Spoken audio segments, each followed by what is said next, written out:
बोला.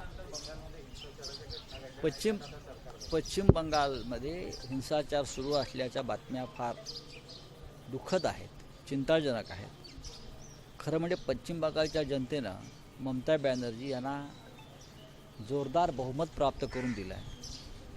म्हणजे पश्चिम बंगालचा जो निर्णय आहे हा एक ऐतिहासिक आणि क्रांतिकारक निर्णय आहे लोकांनी दिलेला.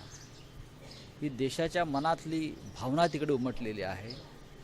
असं असताना आता दोन्ही बाजूनी संयम राखणं गरजेचं आहे.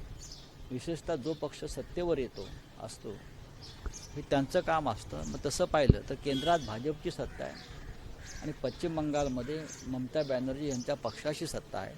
त्याच्यामुळे दोघांनाही संयमानं काम घ्यावं लागेल. पण दुर्दैवानं पश्चिम बंगालचा राजकीय इतिहास हा नेहमीच रक्तरंजित आणि हिंसाचारानं भरलेला आहे. हे जरी खरं असलं तरीसुद्धा आज देशाची स्थिती ही अत्यंत गंभीर आहे. सगळ्यांनी निवडणुकांमधले मतभेद वाद एक मिटवून करोनाविरुद्ध लढण्याची एक गरज असतानासुद्धा हे का होत आहे याचा विचार दोन्ही बाजूंनी करायला हवा. एकमेकांना धमक्या इशारे देणं थांबवायला पाहिजे. निवडणुका संपल्यावर हे सगळं वादळ जेव्हा संपतं तेव्हा नवीन पर्वाला सुरुवात होते. दुर्दैवानं पश्चिम बंगालमधल्या हिंसाचाराला जर कोणी खतपाणी घालत असेल ते खतपाणी घालणारे पश्चिम बंगालमधले आहेत की बाहेरून कोणी त्यांना उत्तेजन देत आहे ते सुद्धा पाहावं लागेल. धन्यवाद. सर आदर पुनाला जिस तरह से उन्होंने खबर आई थी कि आदर पुनाला कह रहे कि वो देश छोड़ के चले गए, तो खबरें आ रही थी कि उन्होंने कहा कि उनको कुछ नेताओं ने धमकी दी है वैक्सीन के लिए. देखिए ये अदर पुनावाला जी ने उसके बारे में एक एक्सप्लेनेशन दिया है कि उनको तोड़ मोड़ कर गलत तरीके से उनका बयान सामने आया है, ऐसा पुनावाला जी ने कहा है. महाराष्ट्र में से तो उनको कोई इस प्रकार की धमकी नहीं दे सकता. मैं आपको बताना चाहता हूँ कोई बड़ा नेता या बड़ी पार्टी, ये महाराष्ट्र की परंपरा नहीं है.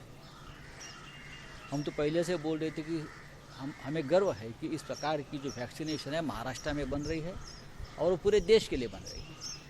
ये देश की बात है. तो हमारे तरफ से या और कोई पॉलिटिकल पार्टी की तरफ से और जिसने इस प्रकार की बात रखी अपने चैनल पर उनको तो माफ़ी मांगनी पड़ी है. तो अगर कोई है तो उनकी जांच होगी.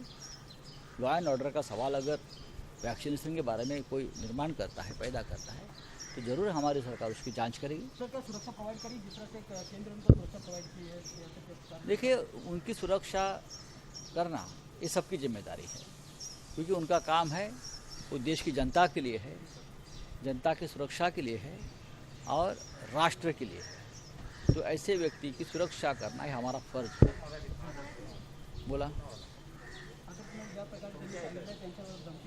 पहा की जर अशा प्रकारच्या धमक्यांसंदर्भात जर स्वतः अदर पुनावाला यांनी काही वक्तव्य केलं असेल तर ते गंभीर आहे. खरं म्हणजे महाराष्ट्रातून अशा प्रकारचं कोणीही त्यांना धमक्या देणार नाही. महाराष्ट्राची परंपराच नाही. किंबहुना महाराष्ट्राला सतत या गोष्टीचा गर्व राहिला की देशाची आरोग्यविषयक सुरक्षा निर्माण करणारे किंवा देशाला आरोग्यविषयक कवचकुंडल निर्माण करणारी जी लस आहे त्याची निर्मिती ही महाराष्ट्रात होते देशासाठी. ही एक राष्ट्रभक्तीची भावना महाराष्ट्राच्या मनात कायम राहिली.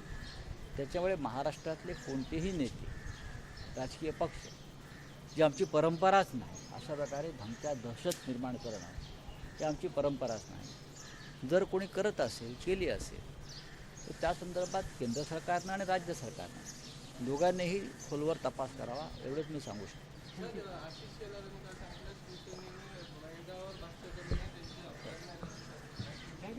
महाराष्ट्र टाइम्सचं यूट्यूब चॅनल सबस्क्राईब करा आणि लेटेस्ट अपडेटसाठी बेल आयकॉनवर क्लिक करा.